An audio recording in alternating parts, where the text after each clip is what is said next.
Mr.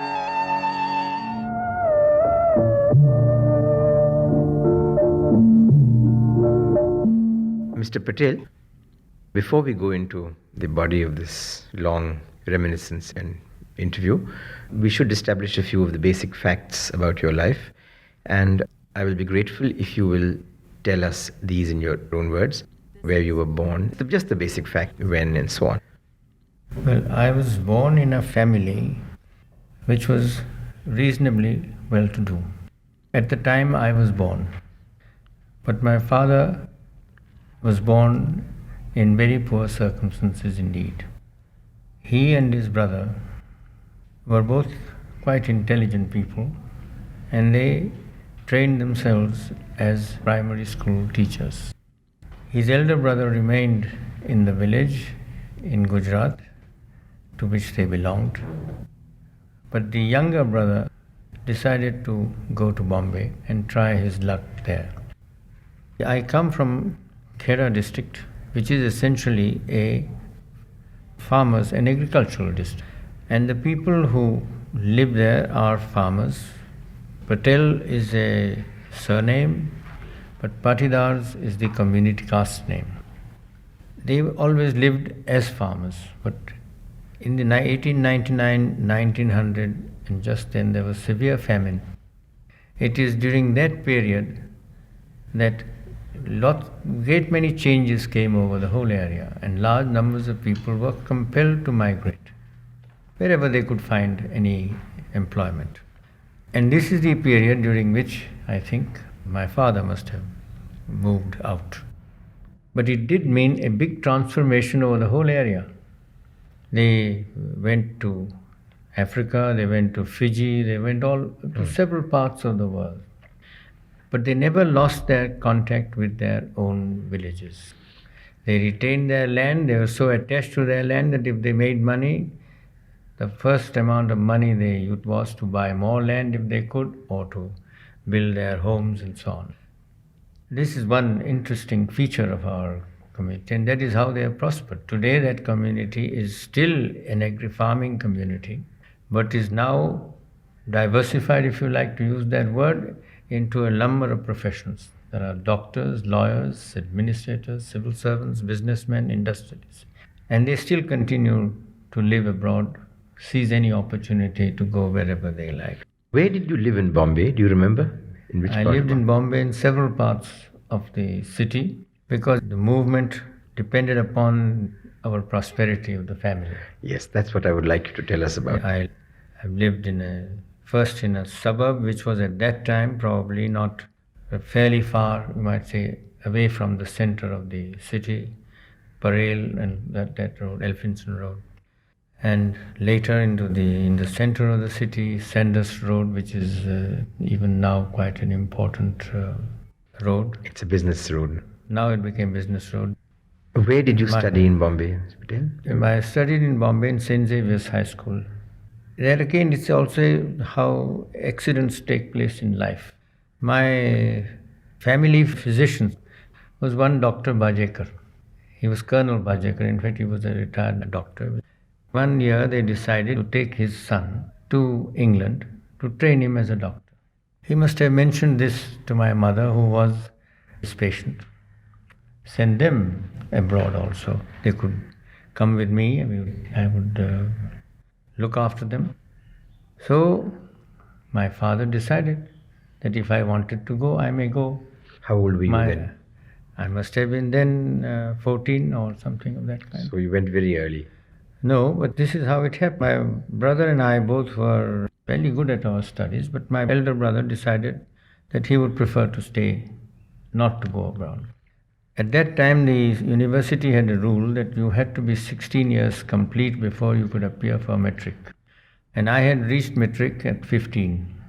So rather than have to waste 1 year, it was decided that I might go abroad and complete my studies there. So without any further thought, at least on my part, it was decided I may go. Which year were you born in? Sorry. 1904. 1904, yes. It was in 1920. So I left, and Then having got there, then we started thinking what I was to do. I had to there appear for London Metric, because that would be the entry to any university or college. So I was put in a private tutor's place in Felixstowe. Felixstowe is a seashore in Suffolk. And then until I left there, my second language was Sanskrit, but that would not have helped me, so there I had to take Latin and Greek for my London Metric. Do you still remember your Latin and Greek? Yes, quite a bit. So I passed in the first division in London Metric, and in meantime this Colonel Bajekar's son had joined Oxford. So I went there in 1922 and sought admission. This is St. Catherine's. So in 22 I went to Oxford. And thereafter, of course, other things became in. What were your subjects at Oxford?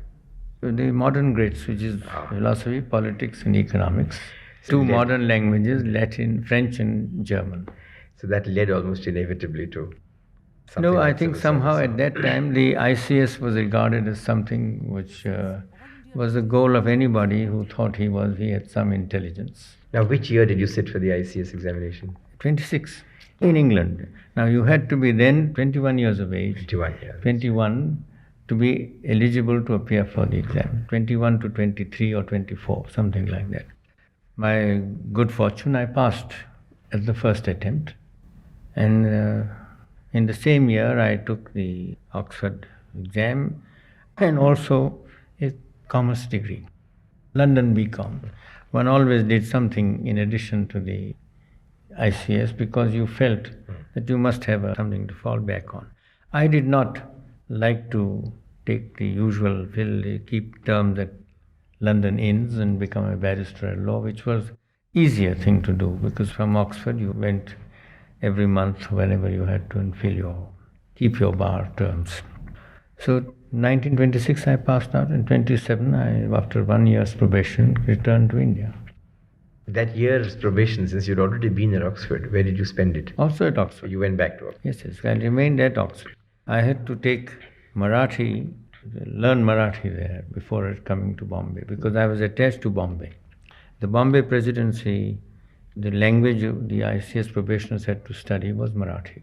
If you were Marathi, you would probably do Gujarati. Whereas I was Gujarati, I was asked to do Marathi. Now the Bajekars with whom I left for England, they are Maharashtrians, and therefore living with them I learned Marathi very fluently and so on. So at Oxford, the Marathi teacher said, you know a lot of Marathi than I do, and so you will have to do something else. Now the something else was a foreign language, one of the languages. So I took Persian. I was foolish enough to do that, but I did Persian. So I have done Persian also in my probationary year. Did that come in useful later in the civil service? Because I believe many records and things used to be kept in Persian, older records. Did you have need to go into this I didn't have at all? to do that, but I was, on return to India, I was posted into Sindh. My first posting was in Sindh. Mm-hmm. Sindh was then part of Bombay Presidency. It was called Bombay Presidency. And Sindh, you had to learn Sindhi. Now, Sindhi is very related, both in its script as well as its composition. It's a lot more Persian and Arabic and so on. Words come into that. So, but I can't say that it came in any use to me from the point of view that you mentioned about reading any archives or reading those things. Now, between, say, 1927 and, well, the great events of independence, where all were you and what all jobs did you do? 1927, first year is a probationary period. Not probationary, but period during which you learn your job. You are then attached to at least that was the practice then, to a senior ICS officer who is in the field. That is, you learn district work. And the method of learning was not in any formal way, but you just saw that officer at work in his ordinary way. Whatever he did, you sat next to him and saw how he disposed of his work, whether it was judicial work, whether it was his revenue work, whether listening to people's complaints and dealing with their problems. And the officer to whom I was attached was one Mr. A.D. Gowala, who was a very remarkable person even at that stage. He was 4 years my senior, and the manner in which he would deal with his problems was most fascinating. But at that time too, he was one of those persons who considered that the right thing must be done, that justice had a meaning, that the poor peasant had difficulties of a special kind, and that the rich zamindar could harass and make life miserable for these people. Not only the rich zamindar, but also the moneylenders. And I remember I joined him in October 1927. And he was then, he was in the district of Larkana, subdivision of Larkana. And he sent his personal servant to receive me at the station, and I went straight over to the camp where he was encamped. And there I saw how he was functioning. Now, the one big important change that has come over in the work of the ICS officers and the IAS whose successors is this, that in those days, touring meant something, touring in the district. In fact, it was expected of every subdivisional magistrate, that is assistant collector, to know his subdivision absolutely thoroughly. In fact, he would know every single village in his subdivision. He would know most of the important people in his subdivision. And he could do this only because he was required to travel a minimum of 6 months a year and travel through his subdivision. Usually, with Gowala's reputation, by the time I became attached to him, had traveled so far and wide that he would have usually a couple of hundred people with complaints at his camp. And he would listen to them all and deal with them very rapidly. The complaints would be regarding either the moneylenders' money, land, or personal problems of wives being taken away by zamindars, husbands' divorces, and things, various of problems, even very many personal problems of that kind. But they were very important because it did affect the lives of the people. And the Hari, the cultivator, was very close to being a bonded labor in a way. They had to remain there, and their family was at the mercy of the large zamindar. So in the way in which, when I said the sense of justice which Gowala had, he would decide these matters and he would send for the other persons involved. There would be a large zamindar, it didn't matter, he would say, you must come. And he would go thoroughly into the evidence and in front of the people. It was never inside the camp, inside the tent. And he would say, now this is what you have to do. You better return his wife to him. You have no business to do this. This is wrong, and otherwise action will be taken against you. What that action may be, it didn't matter. But at that time, there was sufficient respect for the authority that people would think twice before they would turn down an order of that kind. These things would be solved on oath. And the practice there was that if it was a Muslim, he would say, I'll take Quran and I'll swear by Quran that this is right and this is wrong, and it would be accepted by the other side. In fact, the other side would say, let him say this on Quran and I withdraw my complaint. Or take Gita on his head and say this. And mind you, there was sufficient regard for these two holy books for people to come out with the truth. And it would be accepted, and those would be the orders. Orders would be recorded here and enforced straight away. You may perhaps remember one of the largest zamindars was Shahnawaz Bhutto and our famous Prime Minister Zulfikar. They belonged to Lakana. And there was one of the larger even larger than him was a man called Wahid Bakhsh Bhutto. And Wahid Bakhsh Bhutto, I think he paid several lakhs of rupees in land revenue. And he was then nominated as an MLA at Delhi. This Wahid Bakhsh Bhutto had an eye for women. And he had taken away the wife of one small Hari. Hari is a cultivator. He doesn't have the right to land. She was quite obviously must have been very pretty. This kind of thing in complaints came to Govardhan. He must have investigated and then ordered this Vahid Baksh to say, you must give her back. When the time came for him to give her back, apparently he was reluctant to do so. And whether he himself or through other people, that Hari was killed. Then investigation was made. So Govardhan insisted on a proper investigation being made. The police investigation led things to the conclusion very clearly that it was Vahid Baksh must have been the guilty person, not that he killed, but he must have instigated and engaged people to do this work. And he insisted on this matter being pursued further. The thing became this, the Vahid Baksh had a lot of money, engaged lawyers and so on, and also a very influential person. So the pressure came that he must go there, and here Govardhan had taken action so that he was charged with it, and prima facie the first inquiries had begun. He was required not to go out without the permission of the court.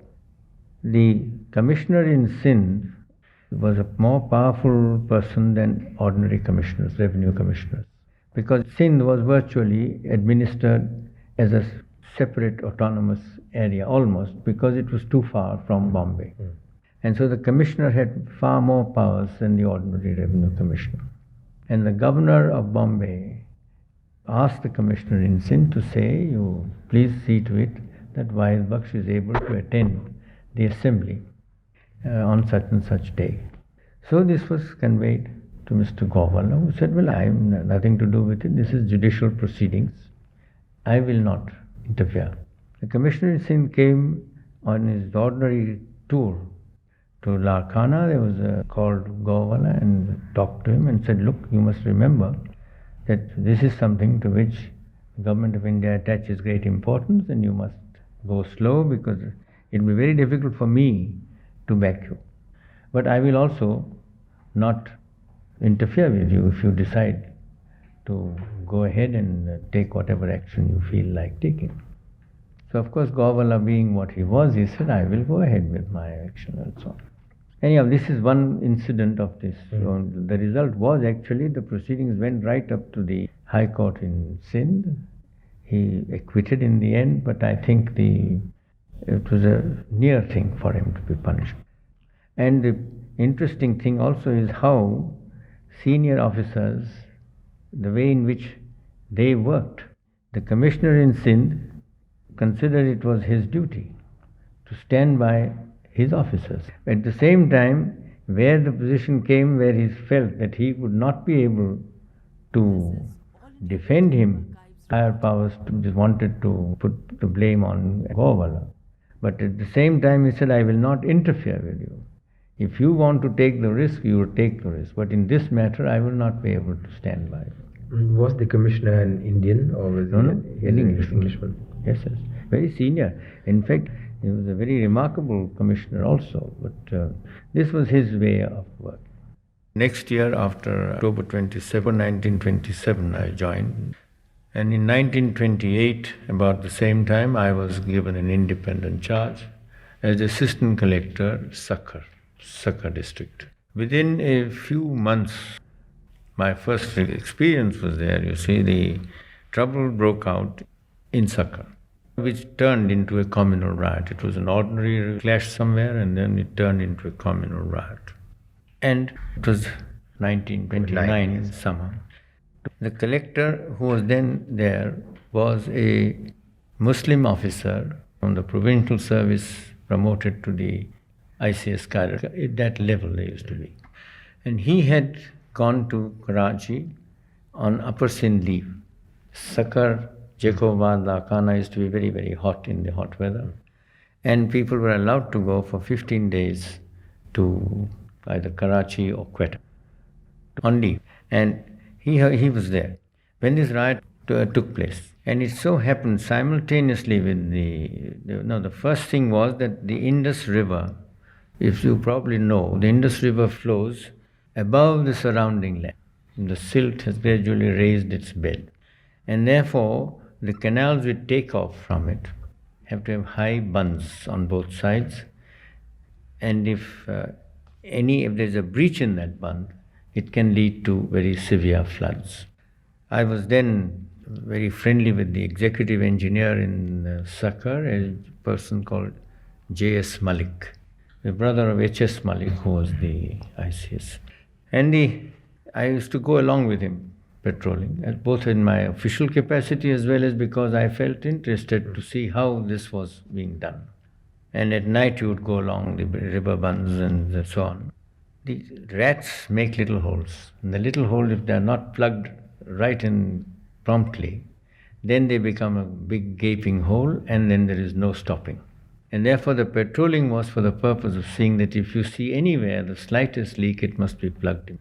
So there was constant patrolling of these canals during such period. And in one of these things, I used to go out with him too. Canal breach took place, a very big one, and immediately the result was that the Shikarpur, Tehsil of Shikarpur, and the Sakkar got cut off by this river breach. And the things reached to such a point that Shikarpur, which was the largest town, had to be evacuated. And evacuation had to take place to Sakkar. And this sudden communal conflict taking place. And so the commissioner in Sindh sent me a message that I was to take over as collector and district magistrate immediately. And that the permanent collector was asked to take leave for those few days. Well, we were lucky enough, fortunately, we were able to stop this riot fairly quickly, but it lasted for some time.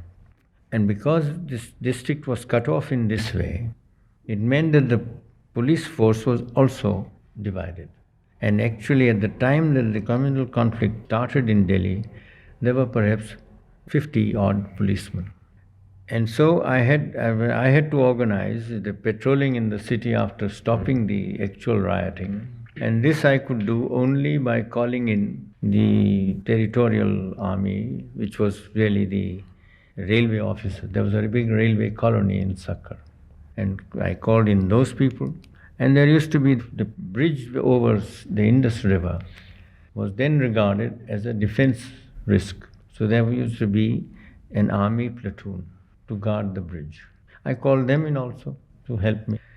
After some days, when things were quieter, the commissioner in Sindh came up to Sakkar, along with the Major General commanding the independent brigade in Sindh. In those days, that was the kind of situation. And we had discussion to see what had taken place, what more needed to be doing, and so forth. And they asked me, the army chap said, "Do you know, young man, you had no business to call my people. They are not under you, and you had no business to do it." I said, "Well, I'm very sorry, but I thought I would do it," and they were good enough to listen to me and came to help me. So I said, they were also wrong. And then, after the meeting formally ended, he said, "You're quite right. It's good that you called them in. But you see, the way you did was all wrong, according to us. You send in pairs of two, which was also wrong. You can never do that," and so on. So the point was that the way even he took was not that technically I had done something which I had no business to do. I had no authority. But so far as he was concerned, having told me that I had no business to do this, he said, "Yes, continue. You did very well, and you can continue to have them and use them as you like." In the same way, the commissioner in Sindh also said various things. He said, "Yes, you took the initiative and called the railway people in, and all this is perfectly all right." Also, the executive engineers who were then engaged in building Sakkar Barrage. Therefore, there were lots of PWD engineers also at that time, and they also were called in. And I remember one of the senior superintending engineers, "What is this nonsense, this young fellow calling us like this?" The chief engineer told him that there is a district magistrate, and he has the authority, and you have to just do exactly as he tells you. If you have any complaint, you can make complaints later. But this again, you see, shows the attitude at a time of emergency towards the person who has the authority. Yes. So this is how the training went. I served in Sindh for until 1936. Before that, one or two other interesting assignments came my way. At that time, there was a lot of silver smuggling across the run of Kutch from the rest of the presidency and on this side, the Sindh. And they wanted senior revenue officer to go along and examine this problem, do the whole tour over the place. Qualifications required was an experienced revenue officer, plus who would be at least with the seniority of 10 years or so. Well, of course, there was nobody available. And so the commissioner recommended my name. The next interesting charge I had was, of course, it was decided to separate Sindh from Bombay. And I was appointed Sindh separation officer to make recommendations as to how it was to be done and what was to be done and so on. And for that purpose, I was supposed to move to Pune, where the government of Bombay was then functioning, and to prepare my report. I did that also shortly. Were you involved in the partition of the partition committee or something it was called? India? Yes, in I was 47. the member of the Partition Council. Partition Council. That's to say, member of the Partition Council. The organization was different. But the Partition Council was composed of 2 members on each side, India and Pakistan, and Mountbatten to be the neutral chairman. And on India side, there was Sardar Patel and Rajendra Prasar. And the third, as an alternate, was Rajaji. On Pakistan side, it was Jinnah and Liaquat Ali as the permanent members, and the alternate was Durrab Nishta. And this council was to be served by a steering committee. The steering committee was composed by me and Chaudhry Muhammad Ali on Pakistan side. Chaudhry Muhammad Ali was then financial advisor. I was the first Indian cabinet secretary before independence. But I was then doing both. I retained my position as cabinet secretary and was member of the steering committee. And the way it functioned was that under the steering committee, there were set up about 9 or 10 expert committees. And immediately afterwards, I was transferred to Bombay. And I appointed as Deputy Secretary, Finance Ministry.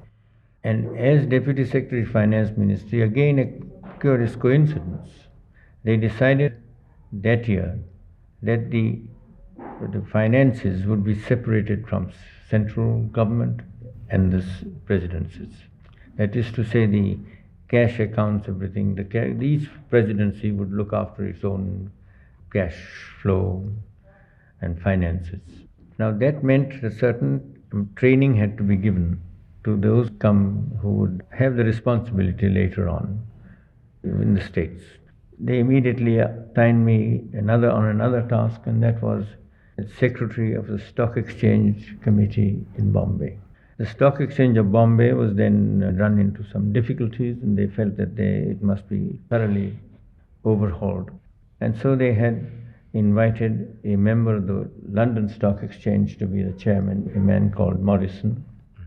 And almost just as I had finished, and I was then to organize this finance ministry for the purpose of running its finances, I was invited to go as the Trade Commissioner, Northern Europe. There were then 3 people. One was the Trade Commissioner, London. The other was Trade Commissioner, Northern Europe, Trade Commissioner, Southern Europe.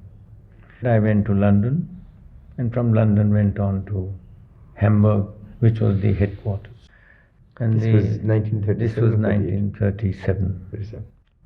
Quite an interesting experience of going through this and learning something. And I was there until the war broke out in 1940. And after a few months, I was asked to come back to India. And I joined here in Delhi towards the end of 1940. as Deputy Secretary, Supply Department, the newly created Supply Department. Yes. And this is after it brings me up to that point. And do you have any particular memories about that period in Germany? Yes, it was. I had to deal with the Nazis. I didn't really have to deal with anybody in government, strictly speaking. My main work lay with the commercial side and the industrial side, and which meant getting to know them. Yes. It so happened that Zafrullah Khan, who was then, I think, Commerce and Industry member here in Delhi, he had come there and had held meetings with the German ministers, and I went along with him then. For me, it was interesting to see how Zafrullah Khan held his talks with the ministers there. And I must say, I was quite impressed by the way in which he talked and dealt with whatever questions he was dealing with. Did you ever come across the anti-Semitism and those things? Oh, tremendous amount. The anti-Semitism, that riots that were engineered in Germany, it was quite a remarkable thing. The way in which they would organize scarcity in one area and abundance in another part of Germany, so that it could never be said by anybody that there was shortage of anything. This is merely to somehow create the feeling that everything was well in Germany. But that was a period of a lot of difficulties, even for the ordinary men. But it was quite an experience to see the way in which the Nazis ran things very efficiently, very well, and how much they harassed the Jews, and yet the Jews carried on, and that was another interesting thing. In spite of all that, they carried on very bravely. It's very difficult to say much because your official position was such that you only saw things. Even if you discussed anything, you discussed with great care because you didn't want to give expression to any view of your own, but merely listen to things. It's the first experience on a large scale of seeing how even a highly, certainly an educated public, economically prosperous, could still be regimented both in their thinking and in their action. But they talked privately to you and disapproved of it? Yes, privately, a great many. Did you get to know, did they know at that time, did the people you talked to know about what was being done to the Jews, the removal to concentration camps? Yes, certainly. So we only saw that there is no concentration camps. What we did see was the harassment to which the Jews were subjected. Were they made to wear that Star of David and that kind of thing? No, not in Germany. At least what I saw. I saw that only when I was in Vienna and they marched into Vienna. So happened that I was in the same hotel where Schuschnigg was kept under detention, is it? But this had nothing to do with my work. This was only what I saw and experienced, and it was an interesting experience. Later, when I came to England during the early parts of the war, when the British troops were thrown back, and how the troops, the people, amateurs, the average person took his little boat and went along and brought back these soldiers. It was a wonderful experience to see the spirit of these people as they reacted to the situation of the collapse of their people, and they had virtually lost all equipment and everything. And their determination to go on fighting and so on, that spirit was an incredible one to see. We were discussing the differences in the work experience of people in the ICS from their counterparts today. Would you like to elaborate a little on that? As I said last time, a new officer on arrival is attached to a senior ICS officer, and he learns his work not so much by being told what his work is, but by being asked to watch the senior officer at work. And thus he imbibes that senior officer's methods of work and so on, and incidentally also studies the attitude that he adopts towards professional people like lawyers and so on, as well as the ordinary citizens and other officers of other departments and so on. Apart from that, I mentioned that we were required in those days as a junior most officer, as an assistant collector, to tour for over 6 months a year. And that tour was really a real tour in the sense that you moved out into your subdivision and camped in villages, usually for anything from 1 to 3 days at a time in a place, and then moved on to another place. This, to my mind, gave the officer a very good opportunity of studying the area he was put in charge of, the people, their customs, the whole system of working of a district, of a law and order situation, the revenue system, the industries that developed, and so on. All the local problems were thoroughly understood by him. And even as a collector, you were required to do a certain amount of touring, though naturally you toured in a much more relaxed and comfortable manner. But nevertheless, it meant that was a continuing thing. It was an assistant collector who got promoted to a collector who would do this, who would be traveling for a shorter period. Today, unfortunately, another point, of course, and then the officers were usually left in the districts for some 8 to 10 years at least, and sometimes even longer. So the first collector under whom I worked when I came had perhaps 18 or 19 years of service in the districts, and he had never once been to the secretariat. He was an English officer, a very competent one. So it wasn't because he was not competent that he hadn't gone to the secretariat, but this was the system then. And the period got reduced only because the number of officers was reduced. Now the number of officers was reduced because the recruitment, they had reduced the number of people to be recruited during a certain period, probably through some miscalculation. And therefore, in the CS period, whereas as I said, my first collector had 18 years of district service, by the time I got my first acting charge as a collector, I had done only 3 or 4 years service. That was perhaps unusual, but was not really, according to the old thinking, as much period as one should really spend. One should spend much more. Would then during that period have served in 3, 4 or 5 districts. And that would mean that he really has a good knowledge of the entire state in that way, because he would move from different zones, different areas of the state. Today the officers are not required, do not remain in the field for very long. Within couple of years they get senior charge, and when they do touring, they tour in jeeps, whereas in my days they toured on horseback or camelback, which was a much better way of getting to know people than if you move about in jeeps. What would you say? This problem has in fact been exacerbated by a number of other things. The increase in the population of each district, yes, the increase in economic work, and so finally there's all this bandobast for visiting and so on. And I see how much time goes in that. Yes. And then the time has been reduced. What would you say? How does one reverse this? You can't reverse it. The whole system has to be modified. To say you cannot run this our administration now on the old concept where you considered separate the judiciary from the executive. And that was one major change that took place, because it meant that the collector's authority in the district greatly reduced. He still remained an important officer, and in him was focused the authority over many departments. But as you rightly pointed out, so many other changes have taken place, so that he is not able to give as much time to his real work as he should be giving.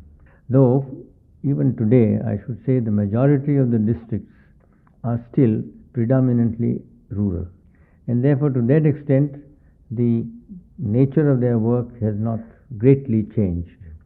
It's only the conditions in which they have to work that have changed.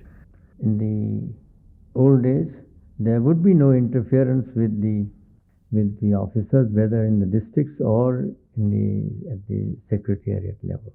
Their opinions would be respected. Even very senior ICS officers would not dream of overriding a junior officer's opinion if he expressed that with respect to his sphere of work in which he was presumed to have applied his mind thoroughly and so on. Now, you had this clear idea of separation of the administration from other wings of government at the district level and the support of the officer from the political.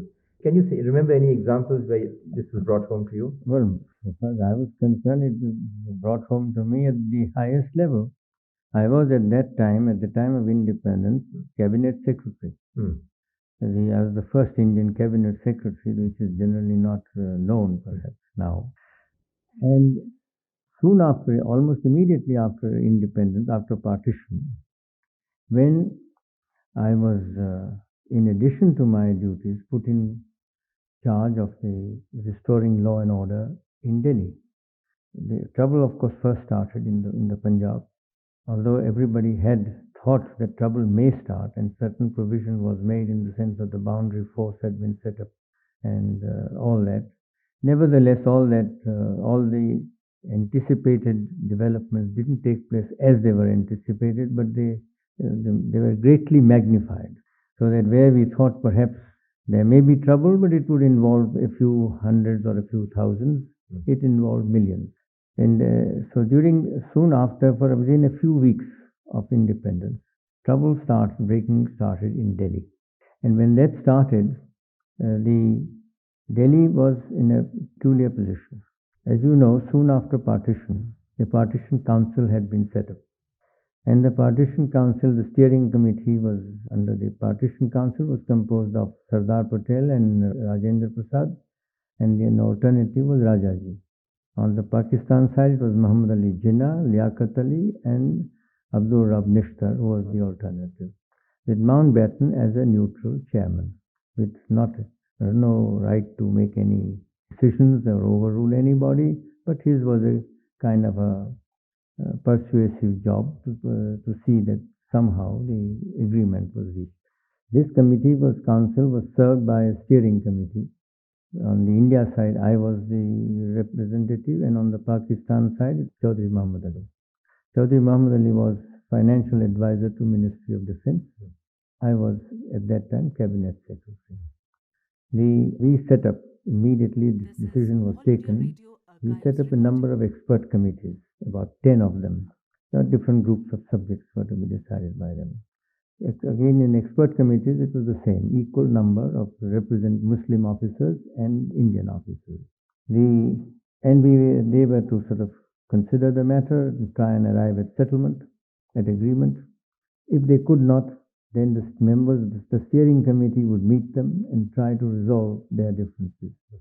If they could not do so, then the matter would be put before the Partition Council. Now, in doing so, the members of the steering committee would consult their respective political chiefs. So I used to consult Sardar Patel on my side, and Chaudhry Muhammad Ali, as I know, was consulting Jinnah. But then it may be that Sardar Patel may have at some time or other consulted Rajendra Prasad or Rajaji. I do not know, but it's not a comprehensive consultation. They had delegated their authority to him. And then so also Jawaharlal Nehru, I don't think even once inquired about what matters were being discussed. On the Pakistan side, it was Jinnah and Liaquat Ali were both working together in a way, and also in the same way. I think the functioning was almost exactly the same. That is to say, Muhammad Ali was explaining the position, points to them fully and taking their decisions, and whatever he recommended was generally accepted by them. And in the same way, it was happened on the Indian side. It would take me in a different line, therefore I'm not saying how about Sardar's way of functioning, but broadly it was this way.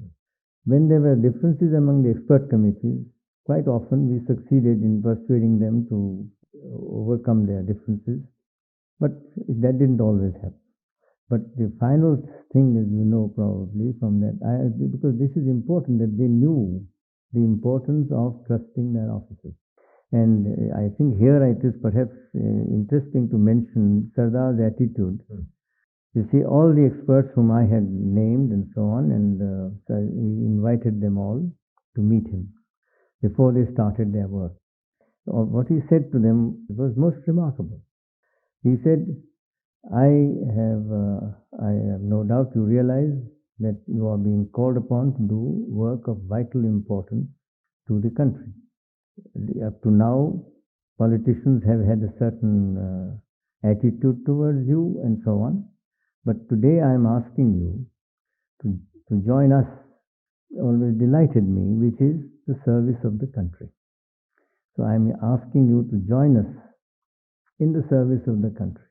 Sure, you do your best to see that this work is completed within the couple of months that are available to us, and that it is done as thoroughly and as soundly and as fairly without sacrificing our interests as possible. And the words that he said, I am inviting you to join us, it struck me psychologically a very sound approach. And I must say that he really did trust us completely. Now, and the result, I think, was that they got very fair service. One worked almost round the clock and so on. But and whenever we used to meet, whenever I used to meet him, taking any officer with me for some special subject, the minutes would immediately be recorded, and so that we knew what the decision was amongst us. While all this work was going on, the trouble in Delhi started. At that time, the Commissioner of Delhi, the Chief Commissioner of Delhi, was a senior ICS officer, Muslim ICS officer, and the Deputy Commissioner was a Sikh officer. This made them their task somewhat more difficult in the circumstances in which had developed. And they were made more complicated and difficult by the fact that one of the first recommendations which the two of us, Chaudhry Muhammad Ali and I, made to the Partition Council was that we must immediately ask the officers, in all services, to decide whether they wish to serve India or Pakistan. Options were given to them. They must take this decision within a period of time, and which would be final. The period within which they could change was also mentioned.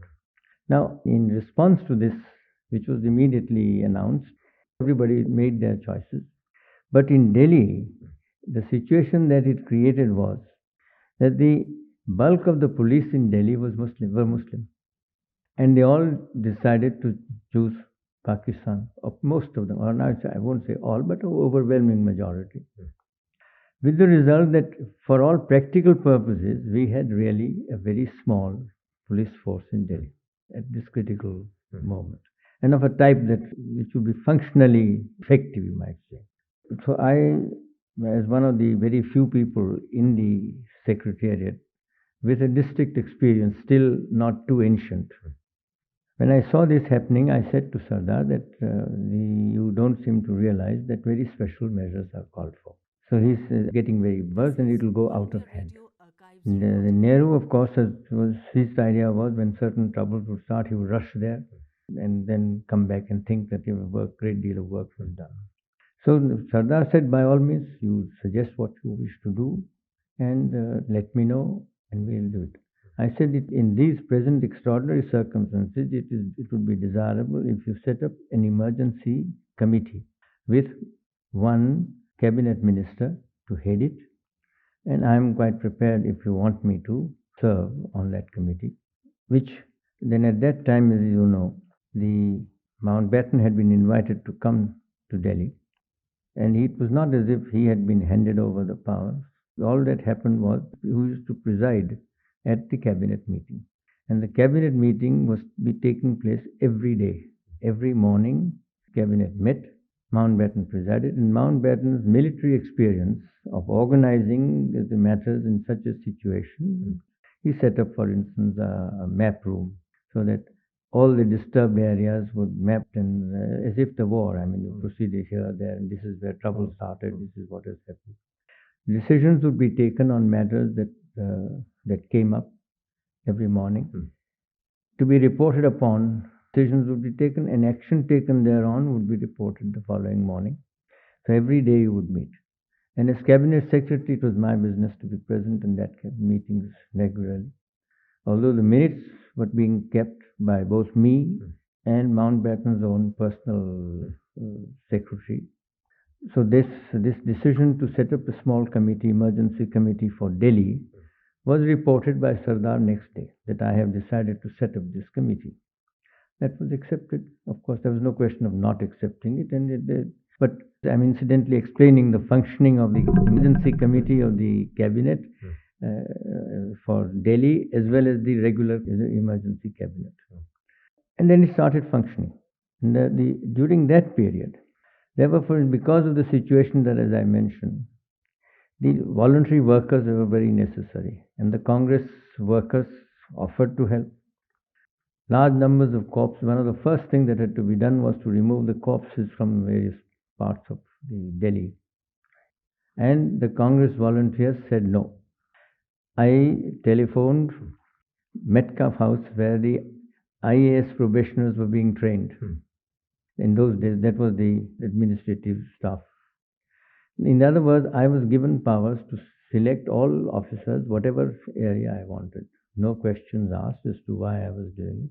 But any officer from any ministry, anywhere. I had selected, therefore, K.B. Lal and L.K. Jha to be my two officers in the control room in Old Delhi. And of course, I did not disturb the chief commissioner and the deputy commissioner. They would come along, and every evening I hold a meeting in the control room to decide on actions to be taken. Now, this shows to you the amount of power that they readily gave to an officer with no questions asked. This is one instance in the very early days, and it was done almost as if it was a very simple matter. Financial authority completely. This is, I could spend what money I liked. For instance, we had to move, in those were days of rationing. There were 100,000, roughly, round figures, in Purana Killa, refugees. In Humayun Tomb, there must have been 60,000-70,000 people. In Eidgah, there was some similar number. Jamia in Jama Masjid, a large number like that. Now, if anything could happen, epidemics could break out, and so on. They all had to be supplied with food. They all had some kind of medical attention, and so on. Sanitation should be properly looked after. And all this had to be done through this control committee room in the control room. And for this, money would be, whatever money would be required. At one time, we didn't have trucks, etc. So I said, all right, you stop all trucks passing through Delhi. We'll pay them for the period they serve us, and then they can go after our immediate needs are over. Now, all these could be exercised when no questions were asked. This is, I consider, a remarkable amount of trust and confidence reposed by a ministry at this very early stage. They realized that this kind of extraordinary delegation of power and authority was necessary, and trust. The cabinet minister who headed this emergency committee was Baba. And as he would tell you himself, he hardly ever knew, except on the first day that I took them round. And Shama Prasad Mukherjee and Nyogi were the two other ministers of the cabinet who accompanied me. As a matter of interest, they wanted to see what exactly was happening.